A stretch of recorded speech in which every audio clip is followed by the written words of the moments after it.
ভাইরা আমার, মানুষ মারা গেলে 6 ঘন্টা পর থেকে ডেড বডির পচন শুরু হয়। কবরে দেওয়ার 24 ঘন্টা পরে পায়ুদার দিয়ে ভিতরের শরীরের ভিতরের যে পোকাগুলো থাকে বেরিয়ে যায়। আর মাত্র 3 দিন পরে সবচেয়ে আগে নাকটা পচে যায়, তারপরে 6 দিন পরে নখগুলো সব খুলে খুলে ঝরে যায়, মাত্র 9 দিন পরে শরীরের লোমগুলো চুলগুলো সব ঝরে ঝরে পড়ে যায়, মাত্র 17 দিন পরে পেটটা দুম করে বাস্ট হয়ে যায়, ফেটে যায়, কম বেশি 17 দিনের মধ্যে।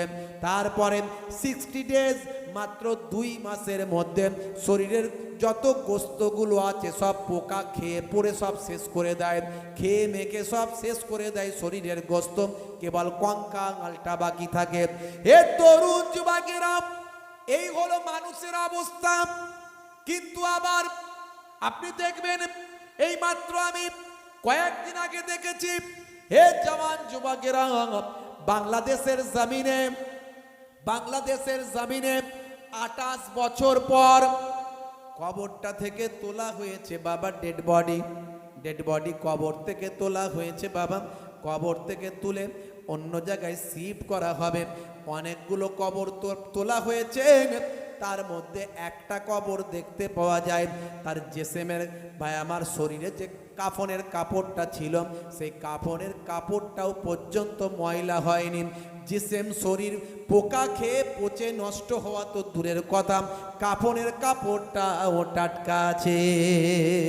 যেন মনে হচ্ছে কিছু সময় আগে তাকে দাফন করা হয়েছিল, কিছু সময় পরে তাকে তোলা হলো। একসঙ্গে অনেকগুলো বডি তোলা হয়েছে, সবগুলো বাবা হাড় হাড্ডি পর্যন্ত পোকামাকড় খেয়ে নিয়েছে। ভাই আমার কিছু কেমন গোড়াগুড়ি গুঁড়ো গাড়া পাওয়া হয়তো গেছে, কাফনের কাপড়ের কোনো অস্তিত্ব নাই। আর তারই মাঝখানে একটা ডেড বডি, একটা জেসেম এইভাবে 28 বছর পর পাওয়া গেছে। এলাকার আলেম ওলামারা, আল্লাহর নেক বান্দারা, তারা এক বাক্যে স্বীকার করেছে, যারা আল্লাহর মাহবুব বান্দা হয়, আমার আল্লাহ কোরআন মাজিদে জানিয়ে দেন, লা খাউফুন আলাইহিম ওয়ালা হুম ইয়াহজানুন, তাদের কোনো ভয় নাই, আল্লাহ বলেন তাদের কোনো চিন্তা নাই। जमीन मैली नहीं होती, जमन मैला नहीं होता, जमीन मैली नहीं होती, जमन मैला नहीं होता, मोहम्मद के गुलामों का कफन मैला नहीं होता। जोरे হবে না? তাহলে আল্লাহ বলছেন, বান্দারে তোদের আমি ইবাদতের জন্য পাঠিয়েছি, ইবাদতটা যদি আমার নবীর দেখানো পথে হয়, সেই ইবাদতটা আমার দরবারে গ্রহণ হয়, ওই ইবাদতটা করলে তোমার সংসার করা হয়, ওই ইবাদতটা করলে তোমার কাজ করা হয়, ওই ইবাদতটা করলে তোমার ব্যবসা করা হয়। হুজুর ব্যবসাটা কেমন ভাবে করব? আল্লাহর নবী ব্যবসা শিখিয়ে দিয়েছেন, মিফতাহুদ দাওলাতে ফাহুয়াত তিজারা, ধনের চাবিকাঠি হলো হালাল ব্যবসা।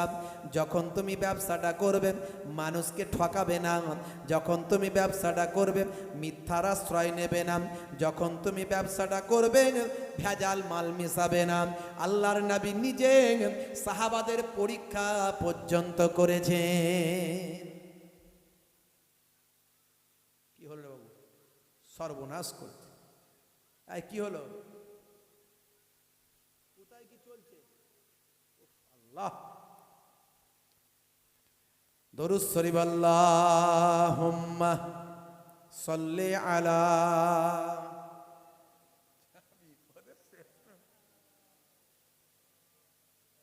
ওয়ালা আলি।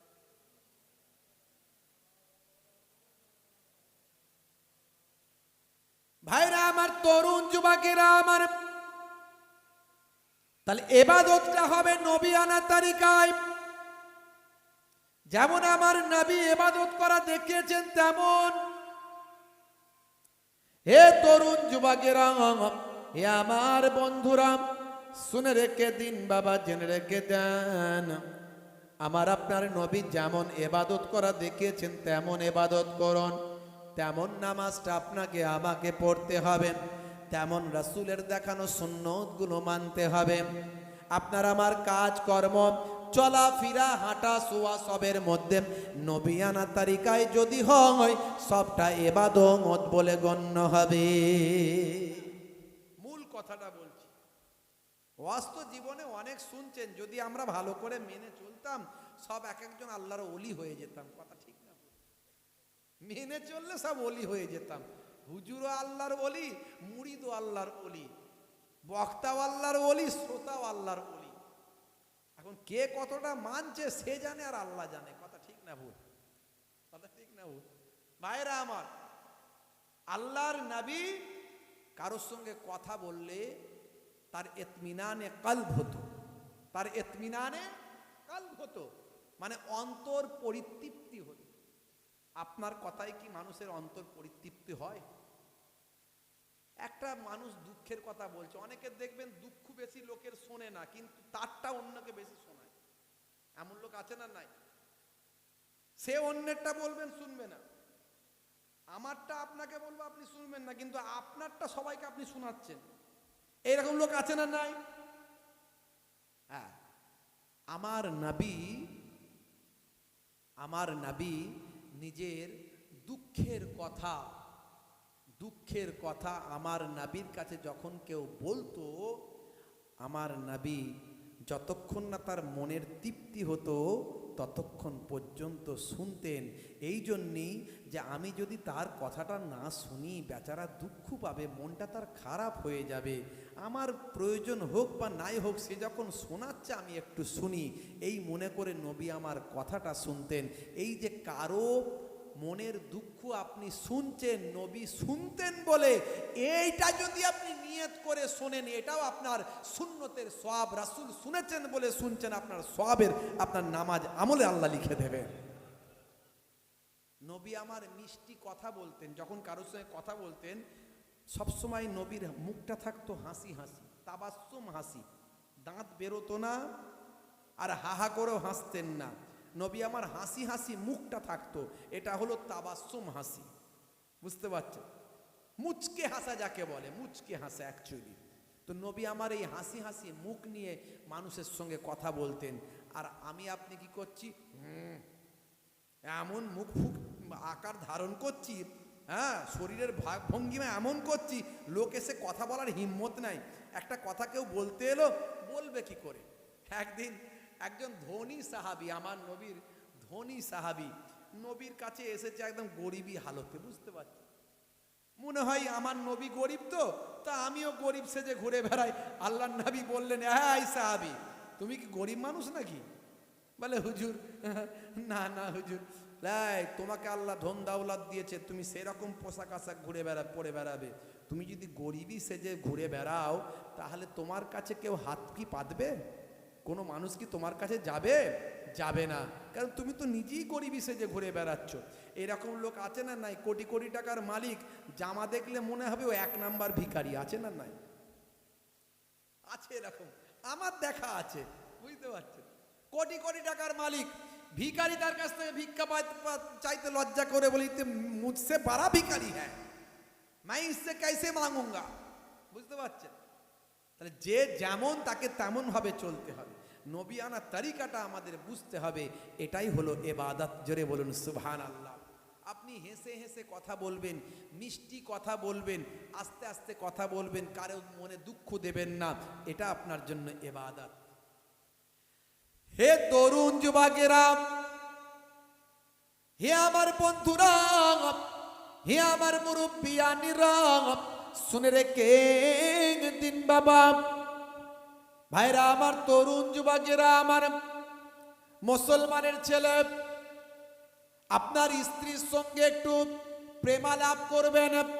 হে যুবকেরা, মাঝে মাঝে স্ত্রীর সঙ্গে ছোট ছোট কাজগুলো করবেন, স্ত্রীর প্রশংসা করবেন, স্ত্রীর সুনাম সুখ্যাতি করবেন, স্ত্রীর রান্নাটা খেয়ে বলবেন, আজকে তোমার হাতের রান্নাটা খুব সুন্দর হয়েছে। এরকম কজন আমরা বলেছি এ পর্যন্ত? একবার বলেন তো দেখি। বলে হুজুর বলা হয়নি। আর যেদিনে ওয়াজ শুনলেন আজকে, কালকে হয়তো স্ত্রীকে বললেন পল্টুর মা তোমার হাতের রান্নাটা খেতে খুব সুন্দর লাগছে। দেখা গেল সেই দিন পল্টুর চাচি সেদিনে খাবারটা পাঠিয়েছিল, গন্ডগোল লেগে গেল। কথা ঠিক না? হ্যাঁ, ভালো লাগবে না? আজকে ফুলটুসির মা দিয়ে পাঠিয়েছে সেই জন্য খেতে ভালো লাগছে, আমার হাতের এতদিন খেয়ে নাম করলে না, বলবে তো? কথা ঠিক না? বল। তাহলে বুঝে সুঝে অ্যাপ্লাই করতে হবে, যেখানে সেখানে অ্যাপ্লাই করলে হবে না। বন্ধুরা আমার, তরুণ যুবকেরা আমার, স্ত্রীর সঙ্গে প্রেমালাপ, মিষ্টি মিষ্টি কথা, সুন্দর বাক্যালাপ, স্ত্রীর প্রশংসা, ঘরটা ঝাড়ু দেওয়া, মাঝে মাঝে ছোট ছোট স্ত্রীর সঙ্গে কাজগুলো করে দেওয়া। হে তরুণ যুবকেরা, ইয়াকুনু ফি মাহানাতে আহলিহি ওয়া ইয়াকুমুল বাইতা ওয়া ইয়াহলিবুনা সাতা ওয়া ইয়াকিতা সাওবাহু ওয়া ইয়াকসিফা নালাহু ওয়া ইয়াহমিলু বিজাতিম মিনাস সুক। আল্লাহর নবী স্ত্রীর সঙ্গে ছোট ছোট কাজগুলো নিজে হাতে করতেন। মাঝে মাঝে ঘরটা নিজে হাতেই নবী আমার ঝাড়ু দিতেন। মাঝে মাঝে নবী আমার ছাগলের দুগ্ধ তার নিজে হাতেই দহন করতেন। নবী আমার ছেঁড়া জুতোগুলো মাঝে মাঝে নিজে হাতেই সেলাই করতেন।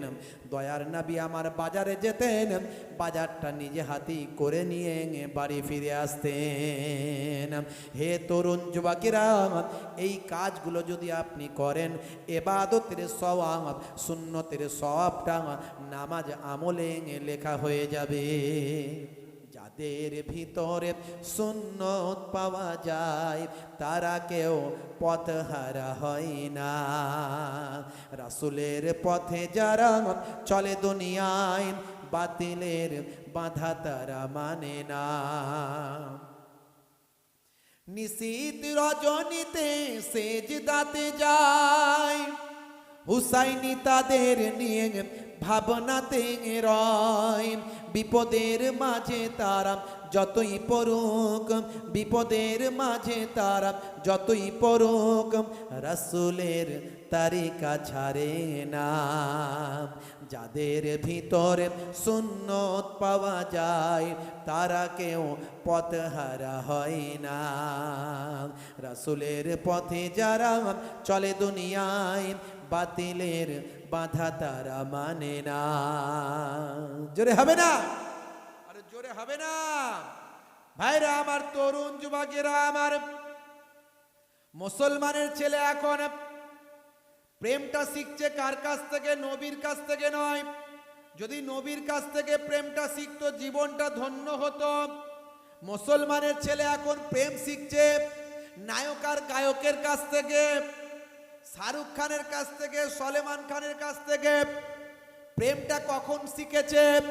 বিয়ের আগে। ওরে বাপ রে বাপ, হাই রে হাই, হাই রে হাই, কি প্রেম বলে! হাত কেটে রক্ত বের করেছে। ভাইরা আমার, রেল লাইনে মাথা দেব, বিষ খেয়ে মরে যাব, তোমাকে যদি না পাই আই লাভ ইউ বলতে চাই। হাই রে হাই, মুসলমানের ছেলে জীবনটা দেবে বলছে তাই। রাগ করবেন না ভাই, বাম্মা চিন্তা করলো অঘরে যদি আমার ছেলেটা মারা যায়, তার জন্য যা হবে হবে, অসুবিধা নাই, ওই মেয়ের সঙ্গে ওই ছেলের বিয়ে দেওয়া হয়। ভাইরা আমার, মাত্র 2 বছর 3টে বছর কাটতে না কাটতেই দেখা যায় ঘরে আর শান্তি নাই। 220 440, হাই রে হাই, টাকার জন্য অশান্তি চলছে। স্ত্রী ডিমান্ড করছে এটা লাগবে ওটা লাগবে, এই সোনা গয়না আনো, ওই শাড়ি আনো, ওই অমুক আনো, ওই সালোয়ারটা চাই, ঘরটা এমন ভাবে করতে হবে, ডিজাইনটা এমন ভাবে বানাতে হবে, সন্তান হলে সন্তানের সাইকেল আনতে হবে, এই গাড়ি কিনতে হবে, এই করতে হবে। হে তরুণ যুবকেরা, স্বামী স্ত্রীর মধ্যে আর প্রেম রইল না, অশান্তি শুরু হয়ে যায়। এবার নিজেদের মধ্যে মনোমালিন্য শুরু হয়।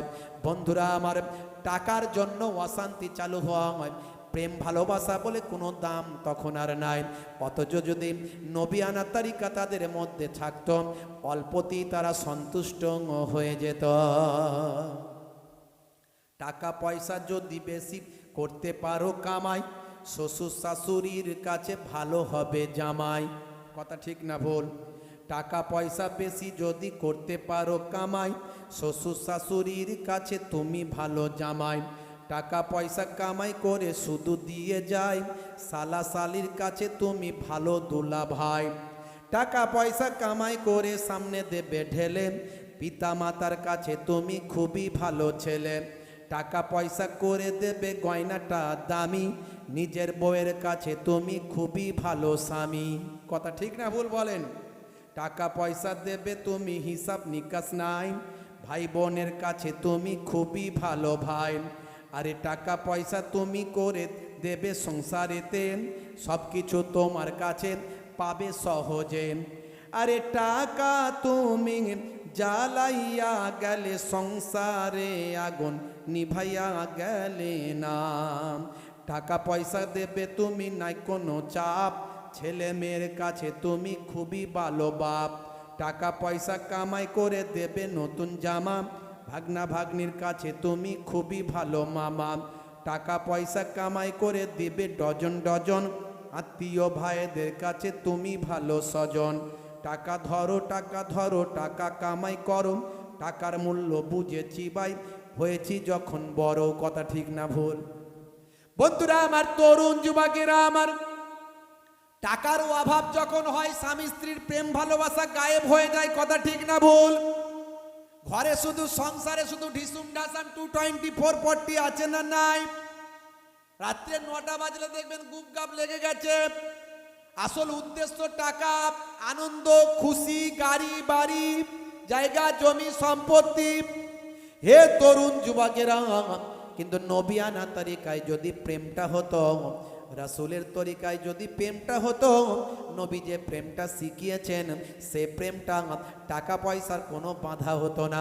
সেই প্রেমটা আপনার আমার জীবনটাকে ধন্য করত। বুড়ো বুড়ি বয়স পর্যন্ত প্রেম তাদের কাছ থেকে সরবে না। হে তরুণ যুবকেরা, তাহলে স্বামী স্ত্রীর মহাব্বতের মধ্যে আছে ইবাদত সুন্নাত, আছে না নাই? বন্ধুরা আমার, বলার উদ্দেশ্য হলো যা কিছু করবেন সবের মধ্যে সুন্নাত পাবেন। ঘুম থেকে ওঠা থেকে ঘুমাতে যাওয়া পর্যন্ত যদি নবিয়ানা তরিকায় হয়, ইবাদতের সওয়াব হয়। হে মুসলমান, আমি আপনার কাছে এটাই বোঝাতে চাইছি, আর আপনি যদি সেই ইবাদতটা করতে চান তাহলে আল্লাহর ওলি হয়ে যাবেন ভাই। এই তরিকায় যদি চলা হয় আল্লাহর ওলি হওয়া কোনো অসুবিধা নাই। আপনি আল্লাহর ওলি হয়ে যাবেন। একজন পীর সাহেবের কাছে একজন নাম টাম শুনে গেছে মুরিদ হবে বলে, বুঝতে পারছেন? মনে মনে চিন্তা করছে পীর সাহেব মানে, হুজুর মানে তিনি কিছু আমাদেরকে অলৌকিক ক্ষমতা নিশ্চয়ই দেখাবে, বুঝতে পারছেন? তো মনে রাখবেন, নবী রাসূলদের জন্য মুজিজা মিরাকেল, নবী রাসূলদের জন্য মুজিজা মিরাকেল এটা হলো মাস্ট, কিন্তু ওলি আউলিয়াদের জন্য মাস্ট নয়। ওলি আউলিয়াদের জন্য সবচেয়ে বড় অলৌকিক সেটা কি না, সে মাথা থেকে পা পর্যন্ত, সকালে ঘুম থেকে ওঠা থেকে ঘুমাতে যাওয়া পর্যন্ত নবিয়ানা তরিকা আছে কিনা, এটাই হলো সবচেয়ে বড় কারামাত, এটাই হলো সবচেয়ে বড় অলৌকিক ব্যাপার। হ্যাঁ, এরপরে যদি কোনো কারামাত কিছু ঘটে সেটা তাকে আল্লাহ দিয়েছেন, কিন্তু ওলি আউলিয়াদের জন্য কারামাত থাকবে এটা মাস্ট নয়। ভালো করে বুঝবেন যে ওলি আউলিয়া বলে লোকে জানে মানে তাকে কিছু কারামতি দেখাতে হবে, না না, এটা মাস্ট নয়। মাস্ট হলো তার মাথা থেকে পা পর্যন্ত, ঘুম থেকে ওঠা থেকে ঘুমাতে যাওয়া পর্যন্ত নবিয়ানা তরিকা আছে কিনা এটা মাস্ট দেখা। যার মধ্যে এটা থাকবে তিনি আল্লাহর মাহবুব বান্দা হয়ে যাবেন। ভালো করে বুঝবেন। একজন পীর সাহেবের নাম শুনে একজন লোক গেছে মুরিদ হব বলে, মনে মনে করছে যদি পীর হবে তো আল্লাহর ওলি হবে, তাহলে নিশ্চয় অলৌকিক ক্ষমতা কিছু দেখাবে। 3 দিন থাকার পরে দেখছে যে কোনো রকম অলৌকিক ক্ষমতা কিছু দেখাচ্ছে না, পাথরকে সোনাও বানাচ্ছে না আর হাওয়া দিয়ে উড়েও যাচ্ছে না। পাথরকে সোনাও বানাচ্ছে না আর হাওয়া দিয়ে উড়েও যাচ্ছে না। ভাইরা আমার, তরুণ যুবকের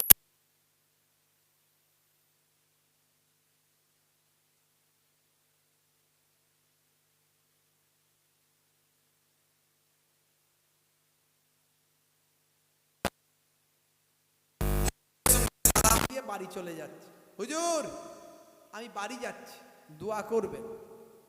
3 দিন থাকলো, খেলো, হুজুরের সঙ্গে বসলো, উঠা বসা করলো, কথাবার্তা বললো, 3 দিন পরে চলে যাচ্ছে।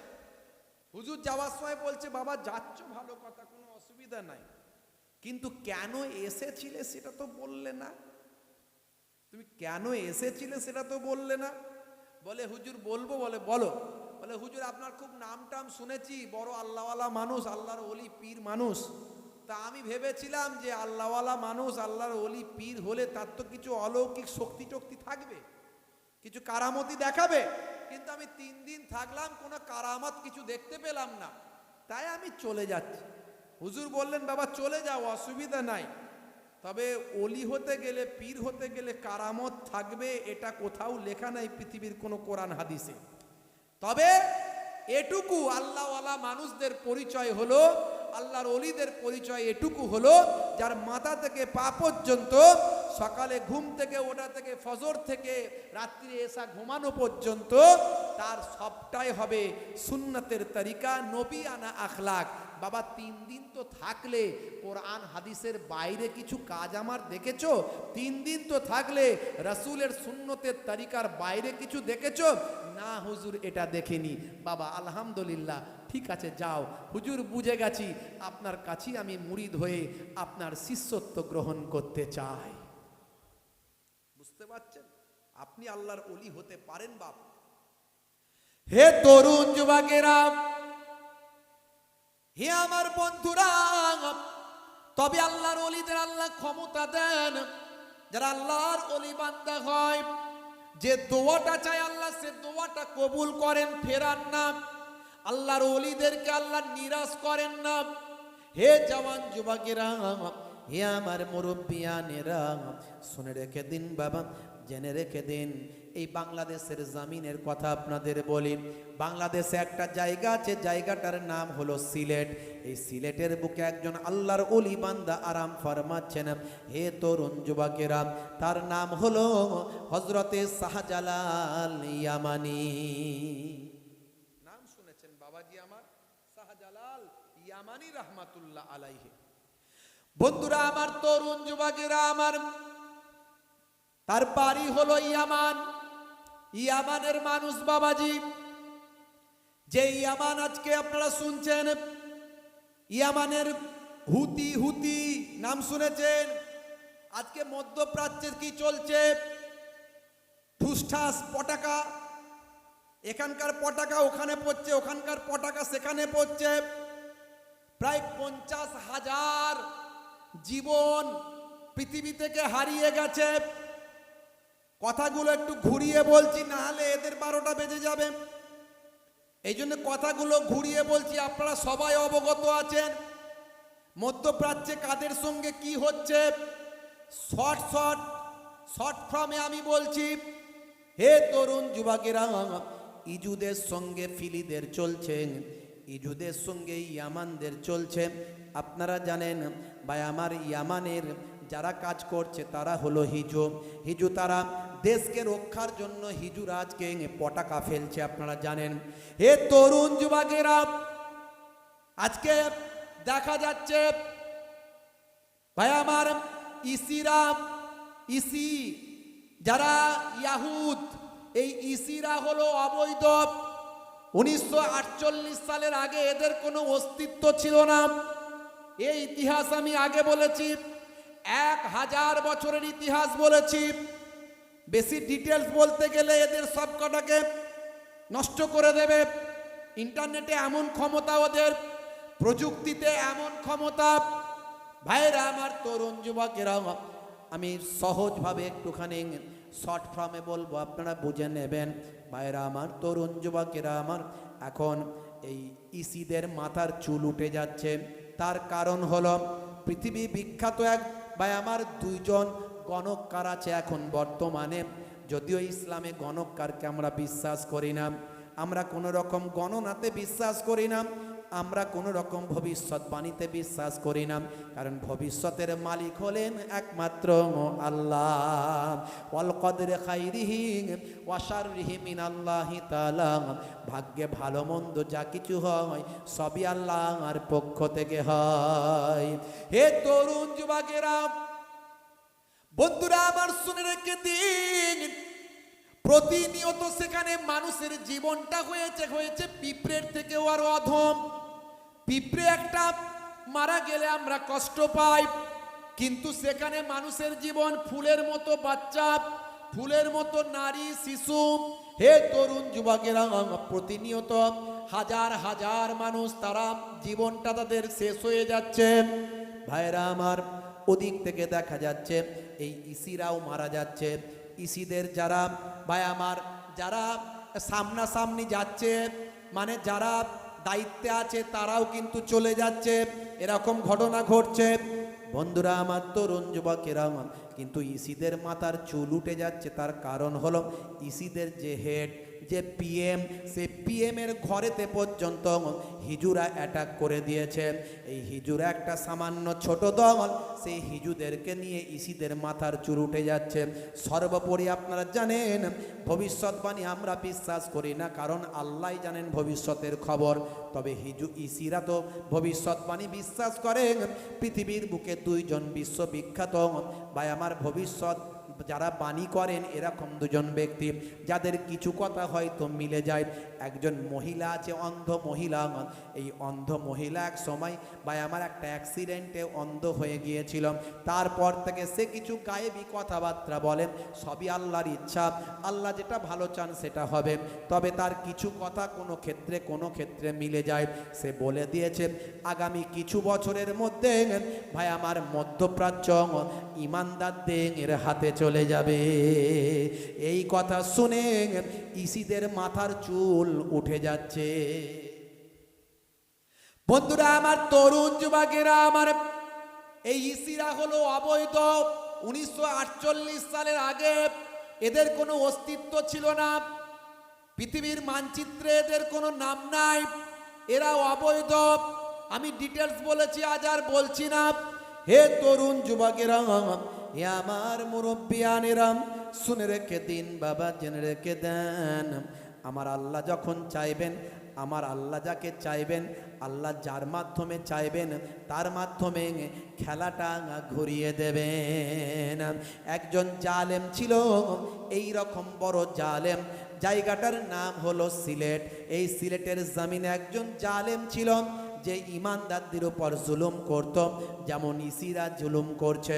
বা আমার নিজেরা অন্যদের হাতে, অন্যদের কাছ থেকে জায়গা তাদের দয়াতে পেয়ে এখন তাদেরকে সরিয়ে দিচ্ছে। ফিলিকে আজকে ধ্বংস করার চক্রান্তে তারা নেমেছে, ফিলিকে আজকে ফিনিশ করে দেওয়ার চেষ্টা করছে। বন্ধুরা আমার, তরুণ যুবকেরা আমার, এই রকম একজন জালেম ছিল সিলেট, জায়গার নাম হলো বাংলাদেশ, সিলেট। এই সিলেটের জমিনে একজন জালেম, আমি নামটা বলছি না, সে অর্ডার করেছিল গরুর গোশত খাওয়া চলবে না, গরুর গোশত খেলে তার শাস্তি হবে চরম। হে তরুণ যুবকেরা, কিন্তু পৃথিবীর কোন ধর্মগ্রন্থে কোনো এরকম নির্দিষ্ট করে বলা নাই যে অমুক গোশত খাওয়া চলবে না, তমুক গোশত খাওয়া চলবে না। যদি বলেন প্রাণী, সবই তো প্রাণী। খাসি তো সবাই খায়, সেটাও তো প্রাণী। মুরগি তো সবাই খায়, সেটাও তো একটা জীব। শুধু তাই নয়, মাছ তো সবাই খায়, সেটাও একটা জীব। এমনকি যদি বলে আমরা নিরামিষী, তাহলে সবজি যে খাচ্ছ, একটি গাছ, একটি প্রাণ। আজকের বিজ্ঞান সেটা জানিয়ে দিয়েছে, ওটারও একটা প্রাণ আছে। তাহলে তুমি খেতে কিছু পারবে না, আসলে তা নয়। কিছু মানুষের এটা একটা চক্রান্ত বাবা, একদিকে চলে ভাই আমার, একদিকে চলে রাজনীতি।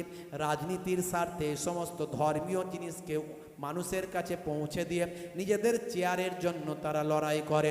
বন্ধুরা আমার, তরুণ যুবকেরা আমার, আপনার ধর্ম আপনি করুন, ধর্মে কোনো জবরদস্তি নাই। লা ইকরাহা ফিদ্দিন, ইসলাম শান্তির কথা বলেছে। ISLAM, Islam. I for I, S for soul, L for love, A for all, M for mankind। I should love all mankind, অর্থাৎ আমার উচিত সারা বিশ্বের মানুষকে ভালোবাসা। যিনি সারা বিশ্বের মানুষকে ভালোবাসতে পারলেন তিনি দয়ার নবীর একটা সুন্নতকে অনুসরণ করলেন, দয়ার নবীর আদর্শকে ফলো করলেন।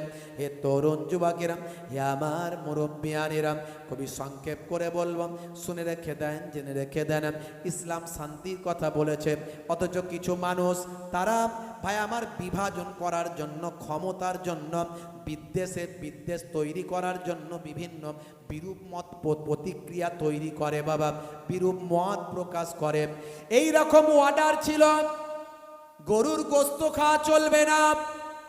ভাইরা আমার, যদি কেউ গোস্ত খায় তাকে কঠিন শাস্তি দেওয়া হবে।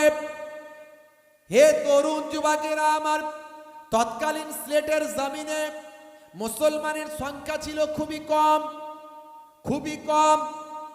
আজকের কথা বলছি না, যখন মোগল বাদশাহ ভাই আমার যখন শাসন করত, তারও আগে সুলতানি শাসন যখন ছিল, হে তরুণ যুবকেরা, সুলতান আলাউদ্দিন খলজির কথা আমলের কথা বলছি, সেই সময়কার কথা বলছি, আজ থেকে শত শত বছর আগের কথা বলছি। সিলেটের জমিনে মুসলমান তেমন বাস করতো না। একজন জালেম রাজা ছিল, বাদশা ছিল বাবা, ঘোষণা করেছিল গরুর গোস্ত খেলে তাকে চরম শাস্তি দিতে হবে। অল্প সংখ্যক মুসলমান ছিল, সেই এলাকায় বাস করতো একজন আল্লাহওয়ালা সুফি দরবেশ, সাদাসিধে মানুষ, নাম হলো তার বোরহানুদ্দিন। এই বোরহানুদ্দিন এক সময় তার দেখা যায় দীর্ঘদিন ধরে তার কোনো সন্তান হয় না, তার কোনো সন্তান হচ্ছে না। এমন সময় সে আল্লাহর কাছে ফরিয়াদ করলো নামাজের পাড়িতে, আল্লাহ মাবুদ গো, তুমি যদি আমাকে একটা সন্তান দাও, আমার বয়স হয়ে যাচ্ছে, এখনো তুমি আমাকে একটা সন্তান দিলে না, যদি তুমি আমাকে একটা সন্তান দাও। আবেগবশত রাজার কথা ভুলে গিয়ে আল্লাহকে বলেছে, আল্লাহ যদি একটা সন্তান দাও, আমি একটা গরু কোরবানি করে সবাইকে খাওয়াবো। ব্যাস বলে ফেলেছে তো নামাজের বাড়িতে নাকি? আচ্ছা, বলে ফেললে আল্লাহর সঙ্গে ওয়াদা করলে ওয়াদা ভঙ্গ করা যাবে? করা যাবে? জান যাই যাবে, তবু ওয়াদা ভঙ্গ করা চলবে না। আল্লাহর সঙ্গে ওয়াদা করেছে, জান যাই যাবে, তবু ওয়াদা ভঙ্গ করা চলবে না। ভাইরা আমার, তরুণ যুবকেরা আমার, হে আমার মুরব্বিয়ানিরা, পৃথিবীর মালিক স্রষ্টা, জমিন আসমানের যিনি স্রষ্টা, কুল কায়নাতের যিনি স্রষ্টা, কুল হুয়াল্লাহু আহাদ আল্লাহু সামাদ, লাম ইয়ালিদ ওয়া লাম ইউলাদ ওয়া লাম ইয়াকুল লাহু কুফুয়ান আহাদ। সেই Allah is one, Allah is one whom all depend. He begets not, not is he begotten, and none is like him. সে আল্লাহ হলেন এক, আল্লাহ অভাব শূন্য, তিনি কাহাকেও জন্ম দেননি, কেহ তাহাকে জন্ম দেয়নি। সে আল্লাহর সমতুল্য কুল কায়নাতে আর কেউ নাই। সেই আল্লাহর সঙ্গে ওয়াদা খিলাফ করা চলবে না। নামাজের পাটিতে বোরহানুদ্দিন নিজের সন্তানের জন্য আল্লাহর কাছে দোয়া চাইল, আল্লাহ যদি তুমি আমাকে একটা পুত্র সন্তান দাও, আমি তোমার কাছে ওয়াদা করছি একটা গরু কুরবানি করে দেশের মানুষকে খাওয়াবো। অল্প দিনের মধ্যে আমার আল্লাহ বোরহানুদ্দিনের দোয়াকে কবুল করে নিলেন, একটা পুত্র সন্তানের আল্লাহ জন্ম দিলেন। হে তরুণ যুবকেরা, পুত্র সন্তানটি যখন ভাই আমার ছোট্ট একেবারে শিশু, একেবারে বাচ্চা, এই দুধের শিশু বাচ্চাটা পেয়ে বোরহানুদ্দিন আনন্দে আত্মহারা। দেশের মানুষের কাছে, দেশের মানুষের জন্য আল্লাহর সঙ্গে ওয়াদা করেছে, আল্লাহর সঙ্গে ওয়াদা করেছে গরু কুরবানি দিয়ে গরু জবা করে খাওয়াবে। হে তরুণ যুবকেরা, হে আমার মুরব্বিয়ানেরা, বোরহানুদ্দিন চিন্তা করলো, সর্বনাশ, আমার দেশের বাদশার কথা তো আমার মনে ছিল না, আমার দেশের রাজার কথা তো আমার মনে ছিল না। রাজা যদি জানতে পারে আমার জীবন শেষ, কিন্তু আল্লাহর কাছে আমি ওয়াদা করেছি, এটা তো আমি পূরণ না করে পারবো না। হে তরুণ যুবকেরা, হে আমার বন্ধুরা, হে আমার মুরব্বিয়ানেরা, শুনে রেখে দিন বাবা। গোপনে কি করলো বোরহানউদ্দিন? গোপনে ভাই আমার গরুটা জবা করলো, দেশের মানুষকে রান্না করে খাওয়ালো, সব গোপনে গোপনে করলো, যাতে করে বাদশার রাজপ্রাসাদ, রাজার রাজপ্রাসাদ পর্যন্ত খবরটা না যায়। মাঝে মাঝে আমাদের দেশেও দেখছেন না, গরুর গোস্ত রাখার নাম করে মানুষকে পিটিয়ে হত্যা করা হচ্ছে। এই অল্প দিন আগে হরিয়ানার একটা ছেলেকে গরুর গোস্ত খেয়েছে বলে মেরে ফেলা হয়েছে। মাত্র 2-1 দিন আগে খবরের কাগজে পাওয়া গেল, 2-1 দিন আগে নিউজে দেখা গেল, আসলে সে যা গোস্ত খাওয়ার কথা বলা হচ্ছে সে কিন্তু গরুর গোস্ত ভক্ষণ করেনি, কেবলমাত্র তার উপরে ইলজাম দিয়ে, মিথ্যা বদনাম দিয়ে তাকে পিটিয়ে হত্যা করা হলো। বা আমার যে যার নিজের খাদ্য খাবে, এতে কার কি যায় আসে? এটাও কিন্তু এখন বিভিন্ন জায়গায় বাধা নিষেধে পরিণত হয়েছে। হে তরুণ যুবকেরা, দোষকার দোষকার? আমাদের তো নিজেদের ঠিক নাই। ও যা করেছে করেছে, আইন যা করছে, আইন যা হচ্ছে হোক গে যাক, কিন্তু আমরা নিজেরা কি ঠিক আছি? মুসলমানের 10টা করে দল, চিন্তা করুন তো। আমি আপনি তো নিজেই ঠিক নাই। সিলসিলা মাজহা আর রশিদ নাম রাখা যাবে না, হাজার হাজার লোকের নামকে হারাম করে দিয়েছে। তুমি আর কে মানবে বলো মুসলমান? হে তরুণ যুবকেরা, হে আমার বন্ধুরা, আল্লাহর ওলিদের আল্লাহ ক্ষমতা দিয়েছেন। শুনে রাখুন, একটু তথ্য দিয়ে যায়, ইতিহাসটা বলছি, বাস্তব বলছি। আজও বাংলাদেশের জমিনে যাবেন, সিলেটের ইতিহাস যদি আপনি জানেন, আপনি মিলিয়ে নেবেন। আপনি বই পুস্তক যদি পড়েন, শাহজালাল ইয়ামানির জীবনী যদি পড়েন, আপনি পাবেন। বন্ধুরা আমার, তরুণ যুবকেরা আমার, মুরব্বিয়ানেরা, শুনে রেখে দিন বাবা, জেনে রেখে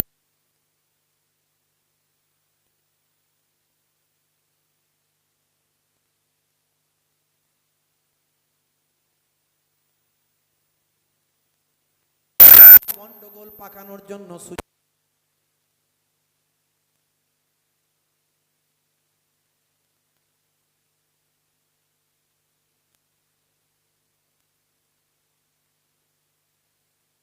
প্রহরীরা খুঁজে পেয়ে গেল ওই গোস্তের টুকরোখানা, কাক নিয়ে এসে ফেলে দিয়েছে। সেটা যখন জানতে পারলো রাজার কাছে, ওই জালেম রাজা কি করলো ভাই আমার, ঘোষণা করে দিল, দেখো কে গোস্ত খেয়েছে, কে গরুর গোস্ত খেয়েছে, খুঁজে দেখো। হে তরুণ যুবকেরা, খুঁজে খুঁজে খুঁজে খুঁজে ইনকোয়ারি লাগিয়ে জানতে পারলো বোরহানউদ্দিন বলে একজন আছে সিলেটের জমিনে, সে গরুর গোস্ত তৈরি করে মানুষকে খাইয়েছে। বন্ধুরা আমার, তরুণ যুবকেরা আমার, হে আমার মুরব্বিয়ানেরা, শুনে রেখে দিন বাবা, জেনে রেখে দেন। ওই জালেম বাদশাহ খবর পাঠিয়ে বোরহানউদ্দিনকে ডাক দিল। বোরহানউদ্দিন নিরুপায়, সিলেটের বাদশা রাজা বলে নাম, সিলেটের রাজা বলে কথা। ভাই আমার এমন সময় চলে গেল, রাজদরবারে যাওয়া হলো। রাজদরবারে যাওয়ার পরে প্রচন্ড প্রহার, অত্যাচার, জুলুম করা হলো। কেন তুমি গরুর গোস্ত খাইয়েছ? কেন তুমি গরুর গোস্ত মানুষকে খাইয়েছ?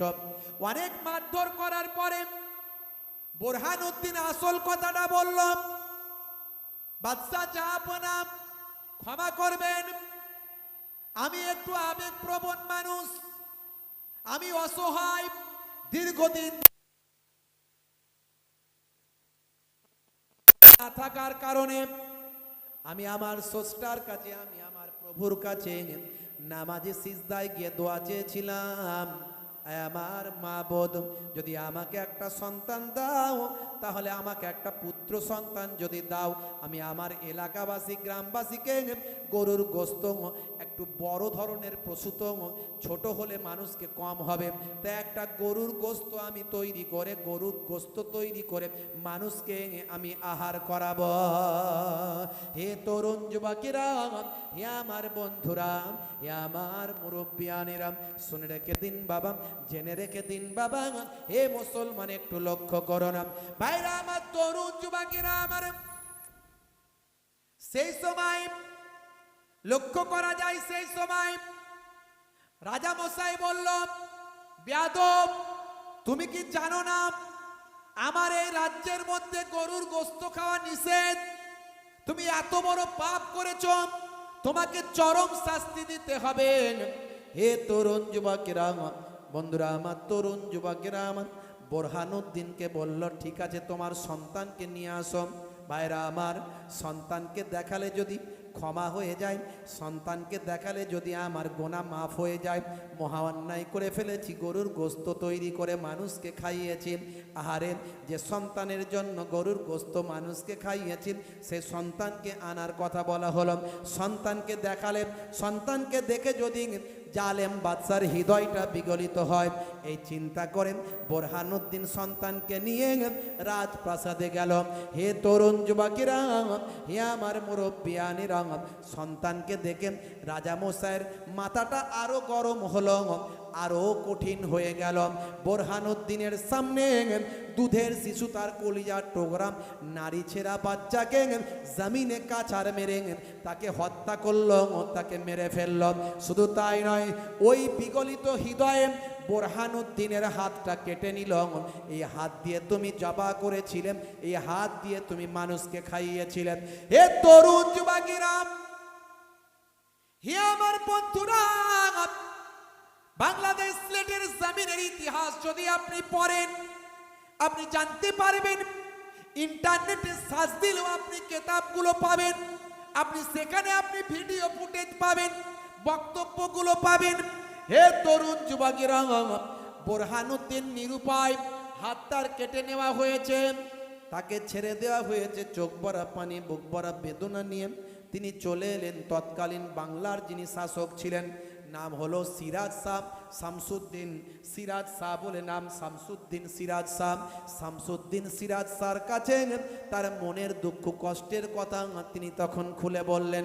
সব কিছু জানার পরে সিরাজ শাহ কি করলেন, হে তরুণ যুবকেরা, তিনি তার সেনাপতিকে পাঠালেন, তার নাম হলো সেকেন্দার গাজী। এই সেকেন্দার গাজীকে, সেনাপতিকে কিছু সৈন্য দিয়ে ওই জালেম বাদশার মোকাবেলায় তিনি পাঠালেন।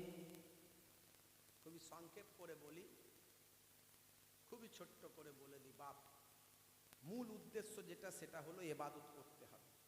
ইবাদত করলে আল্লাহর রহমত হবে। কি ইবাদত করবেন সেগুলো বলতে গিয়ে আমি এখান পর্যন্ত এসেছি। হযরতে সেকেন্দার গাজীকে কিছু সৈন্য দিয়ে পাঠালেন। সেকেন্দার গাজী তিনি গিয়ে দেখলেন, সর্বনাশ, এ তো শুধু একজন রাজা নয়, একজন কালো জাদুর মাস্টার, বিখ্যাত একজন জাদুকর, কালো জাদুতে পারদর্শী। বুঝতে পারছেন? জাদু সত্য, জাদুকারী কাফের। জাদু সত্য, জাদুকারী কাফের। এখনো জাদু আছে, কিছু মানুষ জাদু করে। এই জন্য যখন কেউ আপনার মনে হবে যে আমাকে কেউ জাদু করেছে, এই জাদু থেকে বাঁচার জন্য 11টা আয়াত বিশিষ্ট সূরা নাস আর সূরা ফালাক পড়ে আপনার শরীরে ফুঁক দেবেন। ইনশাআল্লাহ যত বড়ই জাদু হোক না কেন, জাদু কেটে টুকরো টুকরো হয়ে যাবে। বন্ধুরা আমার, তরুণ যুবকেরা আমার, ওই রাজা মশাই মারাত্মক কালো জাদুতে পারদর্শী ছিল। সিলেটে ঢোকার আগে ভাইরা আমার, তরুণ যুবকেরা আমার, একটা নদী পড়বে বিরাট বাংলাদেশে। হে তরুণ যুবকেরা, সেই নদীতে কালো জাদুর জাল বিছিয়ে রাখলো। সেনাপতি সেকেন্দার শাহ এই কালো জাদুর জাল ভেদ করার চেষ্টা করলেন, পারলেন না। মারাত্মক জাদুবিদ্যায় পারদর্শী ছিল, শক্তিশালী ছিল। তিনি ফিরে চলে এলেন। ফিরে চলে এসে শামসুদ্দিন শাহকে বললেন, শামসুদ্দিন সিরাজ শাহকে বললেন, ও আমার বাদশাহ, ও বাংলার বাদশাহ, শুনে রেখে দেন, এই আমি সেকেন্দার শাহ এই সিলেটের যে রাজা আছে, জালেম রাজার সঙ্গে মোকাবেলা করতে পারবো না, কারণ অস্ত্র দিয়ে মোকাবেলা করা যাবে না। তার জালেম বাদশার কালো জাদুবিদ্যার সঙ্গে মোকাবেলা করতে গেলে একজন আল্লাহর ওলি বান্দার প্রয়োজন হবে। বন্ধুরা আমার, তরুণ যুবকেরা আমার, কোনো ওলি বান্দা খুঁজে পাওয়া যাচ্ছে না। এই জাদুবিদ্যার সঙ্গে মোকাবেলা করবে কে? মুসা কালিমুল্লাহ ফেরাউনের জাদুকরদের সঙ্গে মোকাবেলা করেছিলেন। কথা ঠিক না ভুল? মুসা কালিমুল্লাহ ফেরাউনের জাদুবিদ্যার সঙ্গে মোকাবেলা করেছিলেন। জাদুকরদের যত সাপ নিয়ে এসেছিল, মুসা কালিমুল্লাহ হাতের লাঠিটা ছেড়ে দিল, দেওয়ার সঙ্গে সঙ্গে বিশাল অজগর সাপ সমস্ত জাদুকরদের জাদুর সাপকে খেয়ে ধ্বংস করেছিল। কথা ঠিক না ভুল? বন্ধুরা আমার, তরুণ যুবকেরা আমার, হে আমার মুরব্বিয়ানেরা, শুনে রেখে দিন বাবা, জেনে রেখে দেন হে মুসলমান। শুধু তাই নয়, শুধু তাই নয় বাবা, ভাইরা আমার, মুসা কালিমুল্লাহর জামানাতে একজন মানুষ ছিল বাবা, একজন মানুষ, যে সমুদ্রে যখন নামতো, সমুদ্রের তলা থেকে হাত দিয়ে মাছ তুলত, আর আকাশে সূর্যতে ভাই আমার মাছটা ভেজে নিয়ে খেয়ে নিত। আর যখন তার ভাই আমার পানির প্রয়োজন হতো, খাওয়া দাওয়ার পরে পানির প্রয়োজন হলে সে কি করত? হাতের লাঠি নিয়ে আকাশের মেঘমালায় মেরে সেখান থেকে পানি খেত। মানে মানুষটা কত লম্বা ছিল একবার ভাবন। বড় বয়ানে তরুণ যুবকেরা আমার, আগামীকাল আমি গোকনায় আসবো, যদি সম্ভব হয় সেখানে ডিটেলস বলবো। এই মানুষটাকে মুসা কালিমুল্লাহ কিভাবে ধ্বংস করেছিলেন। মানুষটার বয়স ছিল ৩,৫০০ বছর। তখনকারের মানুষ এরকমই কিন্তু বাঁচত, কেউ কম কেউ বেশি। বন্ধুরা আমার, তরুণ যুবকেরা আমার, মুরব্বিয়ানেরা আমার, হে জওয়ান যুবকেরা, আল্লাহর যারা মাহবুব বান্দাগণ, তাদের আল্লাহ অনেক ক্ষমতা দেন। সেকেন্দার শাহ গাজী সেই সময় বলেছিলেন, হে আমার বাদশাহ, একজন কামেল আল্লাহর ওলি দরকার। ওই জালেম বাদশার সঙ্গে মোকাবেলা করার জন্য একটা কামেল আল্লাহর ওলি দরকার। কিন্তু আল্লাহর ওলি তো খুঁজে পাওয়া বড় মুশকিল। ভাই আমার, আল্লাহওয়ালা মানুষ পাওয়া যাবে, কিন্তু ওলি বান্দা পাওয়া মুশকিল, যার জাবানের দোয়াটা এট এ টাইম কবুল ও মঞ্জুর হয়ে যাবে। ভাইরা আমার, তরুণ যুবকেরা আমার, বুরহানুদ্দিন কি করলেন? দিল্লির সুলতানের কাছে চলে গেলেন, কাটা হাত নিয়ে দিল্লির সুলতানের দরবারে গিয়ে আশ্রয় প্রার্থনা করলেন। হে দিল্লির সুলতান, সুলতান আলাউদ্দিন খলজি তখন দিল্লির সুলতান ছিলেন বাবা। দিল্লির দরবারে গিয়ে, রাজ দরবারে গিয়ে মনের কথা সব শোনালেন।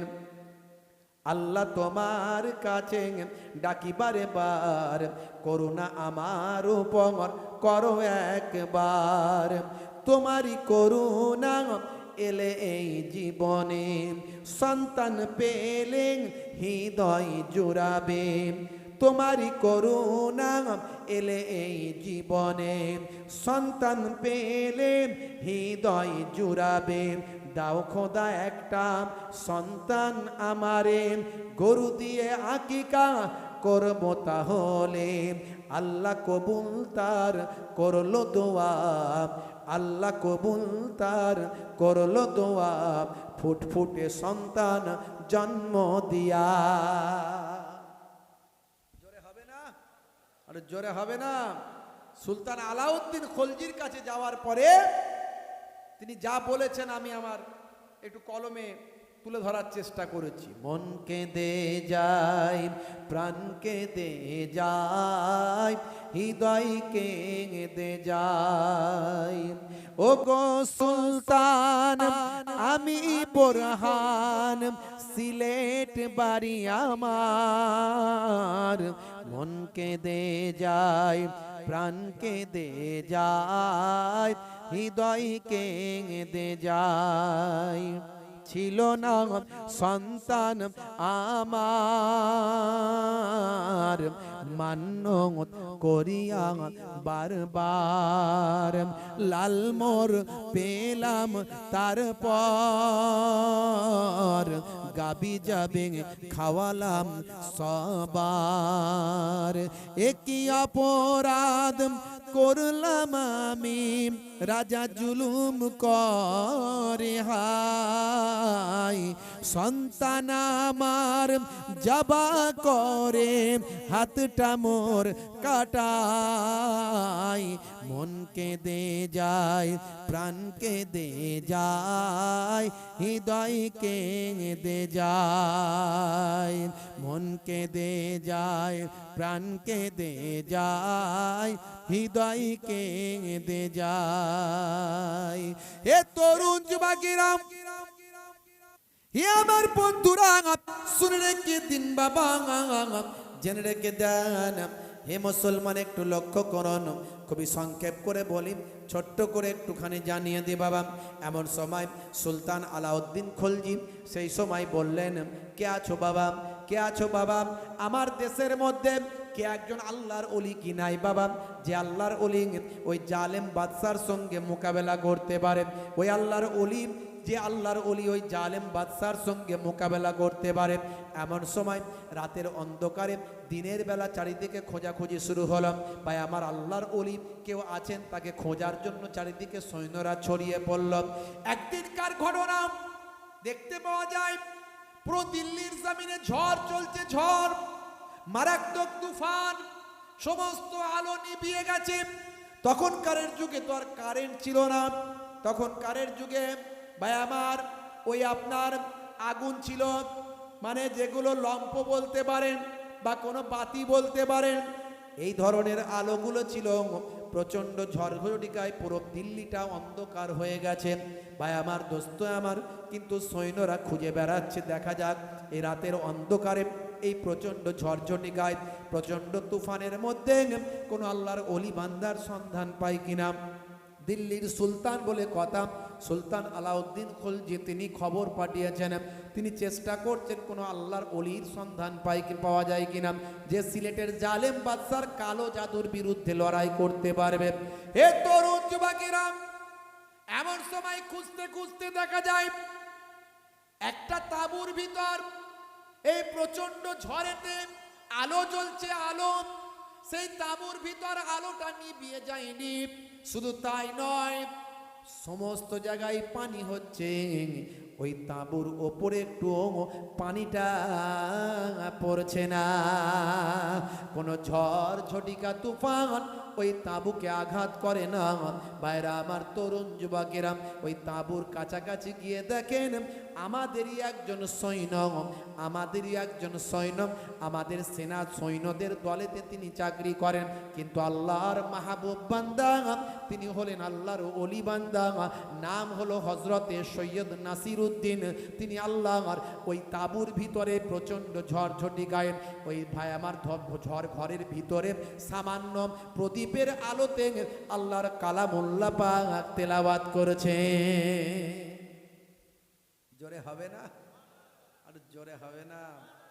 সৈন্যরা বলল, হুজুর আপনাকে তো আমরা বুঝতে পারিনি, আপনি আমাদের ভিতরে সৈন্যদের দায়িত্ব পালন করছেন, আর এত বড় আপনি আল্লাহর ওলি, আমরা তো কোনোদিন জানতাম না। যদি এই রাতের বেলা আপনাকে খুঁজে না পেতাম তাহলে বুঝতেই পারতাম না। চলুন, রাজ সুলতান আপনাকে ইয়াদ করেছে। বন্ধুরা আমার, তরুণ যুবকেরা আমার, এই দৃশ্য ঘটার আগে কেউ একজন গিয়ে সুলতানকে খবর দিয়েছে। সুলতান তৎক্ষণাৎ এই দৃশ্য নিজে চোখে দেখার জন্য তাঁবুর সামনে এসে হাজির হয়েছে। এসে দেখে, হাই রে হাই, সত্যি তো আমার বাদশাহীর ভিতরে একজন সৈন্য, এত বড় আল্লাহর মাহবুব বান্দা। বন্ধুরা আমার, তরুণ যুবকেরা আমার, খুবই সংক্ষেপ করে বলি, অনেক বড় লম্বা চওড়া ঘটনা, শর্ট করে বলে দি বাবা। সেই আল্লাহর মাহবুব বান্দার আন্ডারে তিনি ভাই আমার 3000 সৈন্য তিনি দিলেন, দিয়ে বললেন, যান ও সৈয়দ নাসির উদ্দিন, আপনি আল্লাহর মাহবুব বান্দা, ওই জালেম রাজা জুলুম করছে মানুষের উপর, নিরীহ মানুষের উপর, বিভিন্ন খাওয়া নিয়ে, এটা নিয়ে, ওটা নিয়ে তাদের উপর জুলুম করছে। যান সেখানে গিয়ে তাকে পরাস্ত করে, তার কাছে তাকে পরাস্ত করে তাকে পরাস্ত করে ক্ষমতাচ্যুতকরণ যান। ভাইরা আমার, তরুণ যুবকেরা আমার, হযরতে সৈয়দ নাসির উদ্দিন 3000 সৈন্য নিয়ে এই বাংলার জমিনের দিকে, সিলেটের জমিনের দিকে গমন করলেন। ওদিকে বোরহানউদ্দিন তিনি দিল্লির নিজামউদ্দিন আউলিয়া আল্লাহর মাহবুব বান্দার দরবারে গেলেন। খুবই সংক্ষেপ, ছোট করে, একদম লম্বা চওড়া নয়, একদম সংক্ষেপ করে বলে দিই বাপ আমার, তরুণ যুবকেরা আমার, মুরব্বিয়ানেরা আমার, হে জওয়ান যুবকেরা, হে আমার বন্ধুরা, হে আমার মুরব্বিয়ানেরা, শুনে রেখে দিন বাবা। এমন সময় দেখতে পাওয়া যায় হযরতে বোরহানউদ্দিন দিল্লির নিজামউদ্দিন আউলিয়া হুজুরের দরবারে এসেছেন। তখন সেই দরবারে উপস্থিত ছিলেন কে জানেন? তিনি আর অন্য কেউ নন, তিনি হলেন হযরতে শাহজালাল ইয়ামানি রাহমাতুল্লাহ আলাইহি। তিনি ইয়ামান থেকে দিল্লির জমিনে এসেছিলেন। এই ঘটনাখানা যখন শুনলেন তখন হযরতে শাহজালাল ইয়ামানি হুজুর তিনি ইজাজত নিলেন নিজামউদ্দিন আউলিয়া হুজুরের কাছে। আপনি যদি অনুমতি দেন তাহলে জালেম বাদশার বিরুদ্ধে গিয়ে, রাজার বিরুদ্ধে গিয়ে আমি শাহজালাল ইয়ামানি আমি মোলাকাত করব।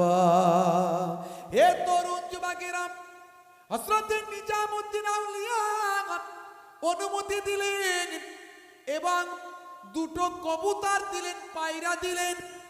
আজও সেই পায়রার বংশধর সিলেটের জমিনে শাহজালাল ইয়ামানি হুজুরের রওজা মোবারকের আশপাশে বেষ্টন করে আছে, আপনারা দেখবেন গেলে কোনোদিন। বন্ধুরা আমার, ওই পায়রা দুটো হুজুর পুষেছিলেন। হুজুরের কাঁধে বসতো, গালে বসতো, হুজুরের কাঁধে বসতো, মাথায় বসতো, হাতে বসতো, হাত পেতে দিলেই হাতে চলে আসতো। ওই পায়রা দুটোকে তিনি খুব যত্ন করতেন, পায়রা দুটোকে খুব ভালোবাসতেন। এই পায়রা নিয়ে অনেক ঘটনা, অনেক গল্প, আমি সে কথাই যাচ্ছি না, একদম বাস্তব তথ্যটা দিচ্ছি, ইতিহাস থেকে বলছি বাবা, মনে করবেন না কোনো গল্প বলছি, এটা ইতিহাস তথ্য বলছি, আপনি জানবেন, পড়বেন, বুঝতে পারবেন। হে তরুণ যুবকেরা, শাহজালাল ইয়ামানি হুজুর চলে গেলেন ইয়ামানে।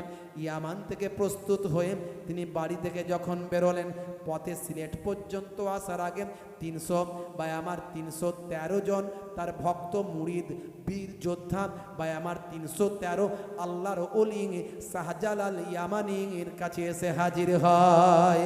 হযরতে শাহজালাল ইয়ামানি ইয়ামান থেকে যখন বেরিয়েছিলেন, তিনি মাত্র বেরিয়েছিলেন, আর যখন সিলেটের জমিনে এসে পৌঁছালেন, পথে রাস্তাঘাটে তার ভক্ত শিষ্যের পরিমাণ হয়ে দাঁড়ালো 313 জন। বন্ধুরা আমার, তরুণ যুবকেরা আমার, ওদিকে সিলেটের নদীর এপারে পৌঁছে গেছেন সৈয়দ নাসির উদ্দিন 3000 সৈন্য নিয়ে। ওদিকে যখন শাহজালাল ইয়ামানি 313 জন নিয়ে পৌঁছেছেন, সেই সময় সৈয়দ নাসির উদ্দিন অলিরা অলিকে চেনে, আল্লাহওয়ালা মানুষরা আল্লাহওয়ালা মানুষকে চেনে, চোর চোরকে চেনে, অলিরা অলিকে চেনে। ফজরের নামাজের পরে ভোরবেলা ভাই আমার ব্রিজের এপার থেকে একজন নামাজ পড়ে ওপারে যাচ্ছেন, আর ওপার থেকে একজন চোর চুরি করে এপারে আসছেন। চোর মনে মনে করছে ও বেটাও মনে হয় চুরি করে ফিরছেন, আর নামাজি মনে মনে ভাবছে উনিও মনে হয় নামাজ পড়ে বাড়ির দিকে যাচ্ছে। जो जैसा है उसका सोच वैसा है। ভাইরা আমার, যে যেমন তার ভাবনা তেমন। বন্ধুরা আমার, আল্লাহর ওলিরা ওলি চেনেন। শাহ নাসির উদ্দিন শাহ আল্লাহর মাহবুব বান্দা, তিনি শাহজালাল ইয়ামানিকে চিনতে পারলেন। বললেন, হে আমার সঙ্গী সাথীরা, হে আমার ভক্ত ভালোবাসার মানুষেরা, হে আমার সৈন্য দলের 3000 মানুষেরা, তোমরা যারা আমাকে আল্লাহওয়ালা আল্লাহর ওলি বলে মনে করো, শুনে রেখে দাও, আমার থেকে বড় বড় আল্লাহর ওলি শাহজালাল ইয়ামানি আমার সামনে হাজির। শাহজালাল ইয়ামানির কাছে হযরতে সৈয়দ নাসির উদ্দিন শাহ রাহমাতুল্লাহ আলাইহি শাহজালাল ইয়ামানির হাতে হাত দিয়ে বায়াত হয়ে হুজুরের শিষ্যত্ব গ্রহণ করলাম। সৈয়দ নাসির উদ্দিন সাহেব বায়াত হওয়ার সঙ্গে সঙ্গে 3000 সৈন্য শাহজালাল ইয়ামানি হুজুরের হাতে হাত দিয়ে মুরিদ হয়ে যায়।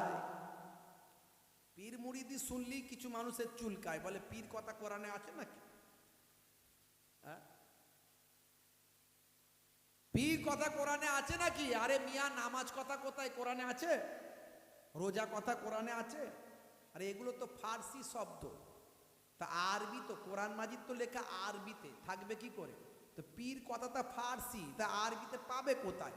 তাহলে কি পাবে? মুর্শিদ পাবে। হ্যাঁ, পীরের বদলে কোরআনে মুর্শিদ কথা লেখা আছে। শায়েখ বললে কষ্ট হয় না, হ্যাঁ, টিচার বললে কষ্ট হয় না, পীর বললে কষ্ট হয়। পীর মানে সবই ভণ্ড। দেখো বাবা, হ্যাঁ, ভাত খেলে গ্যাস হয়, তার মানে কি সবাই ভাত খাওয়া ছেড়ে দেবে? তোমার গ্যাস হয়, তোমার খেতে হবে না। হ্যাঁ, কি কথা ঠিক না ভুল? হ্যাঁ ভাইরা আমার, তরুণ যুবকেরা, হাক্কানি যারা পীর আল্লাহর ওলি, তারাই ইসলামকে আমাদের সামনে পৌঁছে দিয়েছে। খাজা গরিব নওয়াজ যদি না আসতেন, ইসলামকে আমরা পেতাম না। খাজা গরিব নওয়াজের হাতে হাত দিয়ে 90 লাখ মানুষ আল্লাহর ওলির শিষ্য হয়েছে। জোরে বলুন সুবহানাল্লাহ। হে তরুণ যুবকেরা, এমন সময় দেখতে পাওয়া যায় হযরতে শাহজালাল ইয়ামানী রাহমাতুল্লাহ আলাইহি, সেই সময় তিনি দোয়া পড়ে এমন ফুঁক দিলেন, ভাই আমার নদীর কালো জাদু কেটে গেল। যত রকমের ভাই আমার ব্যবস্থা নিয়েছিল, জাদু মন্ত্র করেছিল, সব বরবাদ হয়ে গেল। আগে জালেম বাদশা যত রকমের যানবাহন ছিল, নৌকা ছিল, বোট ছিল, যা ছিল সব সরিয়ে নিয়েছিল, ডুবিয়ে দিয়েছিল। শেষে দেখা গেল ইবলিস শয়তান কুমন্ত্রণা দিল জালেম বাদশাকে, তোমার এই লোহার তীর ধনুকটা পাঠাও, তোমার সর্বশ্রেষ্ঠ কালো জাদুটা দিয়ে যদি এটাকে কাটিয়ে দিতে পারে তাহলে তুমি পারবে না, আর যদি কাটাতে না পারে তোমারই জয় হয়ে যাবে। লোহার তীর ধনুক বাবা নিক্ষেপ করলাম, লোহার তীরটা নিক্ষেপ করলাম। এমন সময় সেই তীরটা যখন এসে পৌঁছে গেল, ভাইরা আমার, আল্লাহর মাহবুব বান্দা বললেন, শাহজালাল ইয়ামানী হুজুর বললেন, কে আছো বাবা? এই তীরটাকে সেই নিক্ষেপ করতে পারবে, সেই নিক্ষেপ করে ওপারে পাঠাতে পারবেন, এই তার কালো জাদুকে নস্যাৎ করতে পারবেন যে জীবনে কোনোদিন ফজরের নামাজটা কাজা হয় না।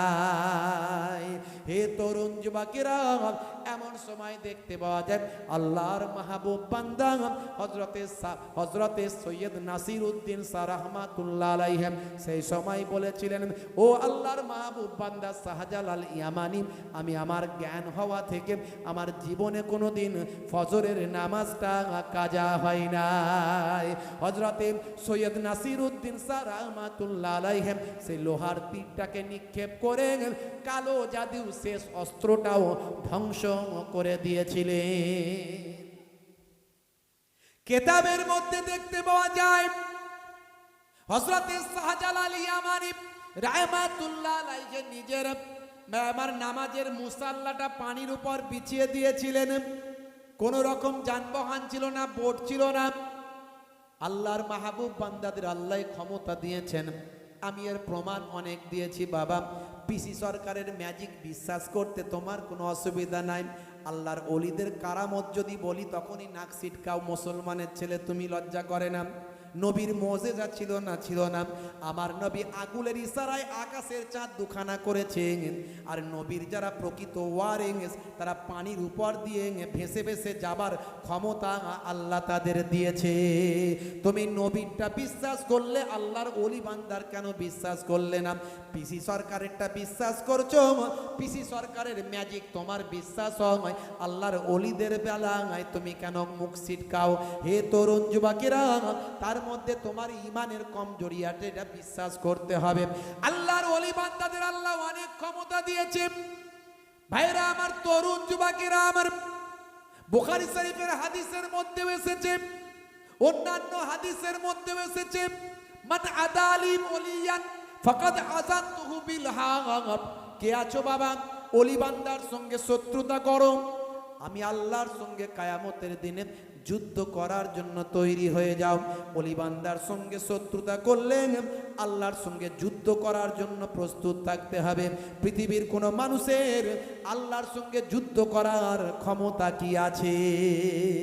বন্ধুরা আমার, তবে হ্যাঁ, ভণ্ডদের থেকে দূরে থাকতে হবে।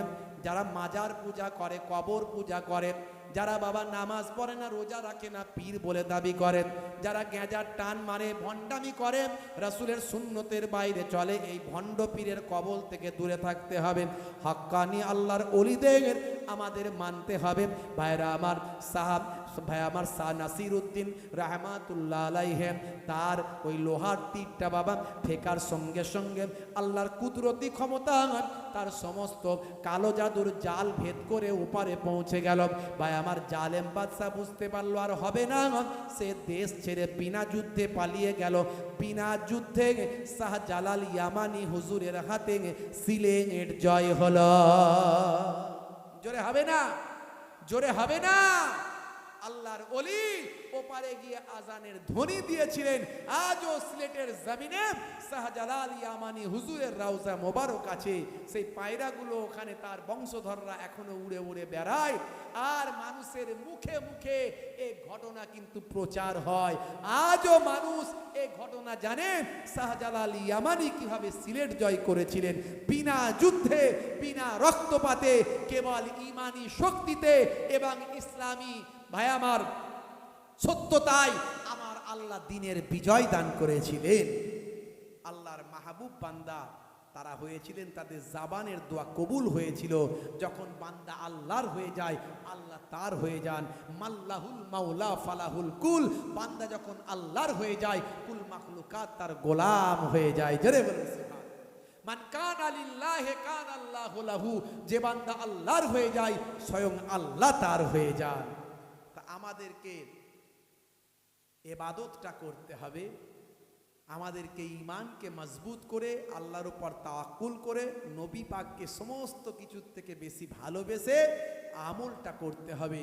সবচেয়ে বড় ইবাদত হলো নামাজ, নামাজটা পড়তে হবে। আর এত সুন্নতের কথা বললাম, সবচেয়ে বড় সুন্নত হলো মুখের দাড়ি। এখন বিরাট কোহলি, হরভজন সিং, লিওনেল মেসিরাও দাড়ি রেখেছে, ফ্যাশন দাড়ি। ভাই আমার, নেতার দাড়ি, নায়কের দাড়ি, বুঝতে পারছেন, স্টাইলিশ দাড়ি। কিন্তু আপনি ছোট দাড়ি হলেও রাখবেন সুন্নতি দাড়ি। নবী রাখতে বলেছেন, নবীকে ভালোবেসে রাখছি, ছোট হোক আর বড় হোক। আজ ছোট রেখেছেন, একদিন ইমানি শক্তি বেড়ে যাবে, মুহিবুল্লাহ হুসাইনির থেকেও বড় দাড়ি সেদিন রেখে দেবেন। কে কি ভাবছে আমার দেখার দরকার নাই। দাড়ি আল্লাহর নবীর সুন্নত। আমি এর মধ্যেও বলেছি, সায়েন্স আছে, বিজ্ঞান আছে। অস্ট্রেলিয়ার ব্রিসবেনে দাড়ি নিয়ে গবেষণা হয়েছিল। দাড়ি রাখার মধ্যেও ভাই আমার সায়েন্স আছে। বলা হয়েছে, ভাই আমার বিজ্ঞানীরা বলছে, সূর্য থেকে এক ধরনের অতি বেগুনি রশ্মি আসে, যেটা আমাদের স্কিনের উপর ব্যাড ইফেক্ট তৈরি করে। যাদের মুখে গাল ভর্তি দাড়ি আছে, দাড়ির কারণে তাদের স্কিনকে অনেকটা ভাই আমার স্বস্তিতে রাখতে পারে। দাড়ির কারণে স্কিন অনেকটা সুরক্ষিত থাকে। জোরে বলুন সুবহানাল্লাহ। এছাড়া আই স্পেশালিস্ট বা স্কিন স্পেশালিস্টদের জিজ্ঞাসা করবেন, বারবার যদি খুর আর ব্লেড দেওয়া হয়, আমাদের স্কিনের সমস্যা হয়, আমাদের চোখের সমস্যা হয়, আমাদের নার্ভের সমস্যা হয়। তাই দাড়ির মধ্যেও, দাড়ি রাখার মধ্যে সায়েন্স আছে বন্ধুরা আমার। শুধু তাই নয়, আপনি যদি নবীর সুন্নত মনে করে দাড়িটা ছোট রাখেন, ছোটই রাখেন, আজ ছোট রেখেছেন, কাল বড় হয়ে যেতে পারে। এই ছোট রাখা অবস্থায় যদি আপনার মওত হয়ে যায়, আপনি কবরে চলে গেলেন, মুনকার নাকির ফারিস্তা যখন বলবে মান রব্বুকা, দেখতে পাবে মুখে দাড়ির দেখা, হতে পারে ওই দাড়িটা হবে নাজাতের জারিয়া। আজ থেকে প্রতিজ্ঞা করুন, নামাজটা পড়বেন, মুখের দাড়িটা রাখবেন। বলুন ইনশাআল্লাহ, বলুন ইনশাআল্লাহ। কারা কারা এই দুটো আমল করবেন, হাতটা তুলে দেখান তো, একটু দেখান তো দেখি। অনেকে হাত তুলছেন না, তারপরে নামাজ পড়বেন না নাকি? ভাই, কাল মরে গেলে 3 দিন পরে খবর থাকবে তো? কাল মারা গেলে 3 দিন পরে খবর থাকবে। হাতটা তোলেন, ভালো করে তোলেন। নারে তাকবীর, নারে তাকবীর। ইনশাআল্লাহ আল্লাহ কবুল করেন। বলো আল্লাহুম্মা আমিন। গোর গোর সওয়াল, গোর গোর জবাব। আজ মারা গেলে কাল 2 দিন 3 দিন পরে কেউ খবর রাখবে না। বাপেরা আমার, এই দুটো আমল করুন, জীবন ধন্য হয়ে যাবে। ওয়াজ জীবনে অনেক শুনেছেন, শুনবেন। বিদায় নেব, যাওয়ার আগে একটুখানি বলবো, আগামী বছর এই পাক মাহফিলের জন্য একটু নবী পাকের ভালোবাসায় এই ঈদে মিলাদুন নবী উপলক্ষে একটুখানি আপনারা দান দেবেন। আপনারা না দিলে এত বড় মাহফিলটা হবে কেমন করে? কোরআন মাজিদে বলা হয়েছে একের বদলে 10, একের বদলে 100, একের বদলে 700, একের বদলে বেহিসাব। জোরে বলুন সুবহানাল্লাহ। কোরআন মাজিদে বলা হয়েছে মান জাআ বিল হাসানাতে ফালাহু আসরু আমসালিহা, বান্দা 1 দেবে আমি আল্লাহ 10 দেব। হাদিসের মধ্যে বলা হয়েছে যারা কবরে চলে গেছে তারা তাকিয়ে থাকে, কেউ যদি একটু সাদকা করে দেয়। কাদের দিকে তাকিয়ে থাকে? মিন আবিন আও উম্মিন আও আখিন আও সাদিকিন, নিজের বাপ, নিজের মা, নিজের ভাই, নিজের বন্ধু, এই তাদের মধ্যে কেউ যদি দুনিয়াতে একটু সাদকা করে দেয় মৃত বাপ মা দাদা দাদি নানা নানির জন্য, নবী বলেন কাল জাবালে রহমতের পাহাড় করে আল্লাহ পৌঁছে দেন। জোরে হবে না? ভাইরা আমার, দাতা হলো আল্লাহর বন্ধু, বখিল হলো আল্লাহর শত্রু।